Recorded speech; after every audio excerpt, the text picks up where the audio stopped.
Welcome back to the channel and thank you for watching. I am a barrister who helps you understand law. So please hit that subscribe button and the like button if you feel this video is useful. So the former Deputy Prime Minister of Australia, Barnaby Joyce, has hinted in a video that they would like to see Amber Heard in prison if it is found that she has committed perjury. In a video that hit the news yesterday, Joyce spoke of Amber Heard in the same sentence as Julian Assange. Watch the clip and then I'll tell you why it's significant. Yeah, I know, and it sounds like those dogs, when they came in, there were a lot of documents that were signed that said there was no animals there, and now it looks like Ms. Heard has not been, well, alleged not been telling the truth, and that's perjury, and, you know, if they want Julian Assange, well, we'll take Amber and possibly Johnny, and they can come over to Australia and spend some time at Her Majesty's convenience. They put at risk our biosecurity. We've got a big issue right now with foot and mouth. That comes into Australia. Beef industry decimated. So, you know, when they say things like that, but we'd never do that for this. Well, what would you do it for? They broke the law. So Joyce is speaking not only of the alleged perjury against Amber Heard, but also of the risk to Australia's biosecurity.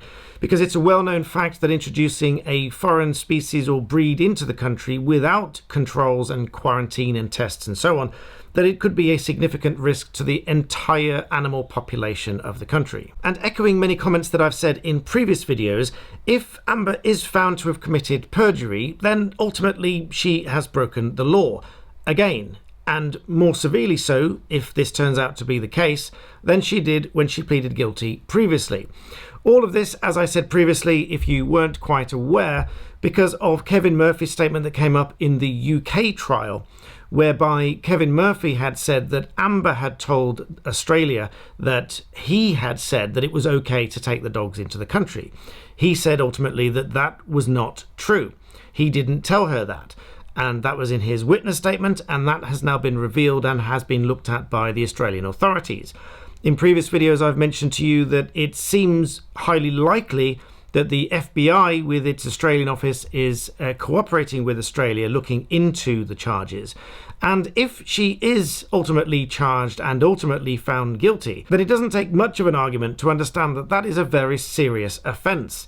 And ordinarily, people would go to prison for it. So it's probably too early at this stage to say that Joyce's comments reflect the entire Australian government's approach to this case, but it does at the very least reflect the views of one former Deputy Prime Minister. So it wouldn't be a far stretch to say that this is probably the view that lots of them hold. So as always, we will have to see what happens next. Lots of people waiting to see what happens next, and if there are charges brought, indeed, whether there is an extradition of Amber Heard.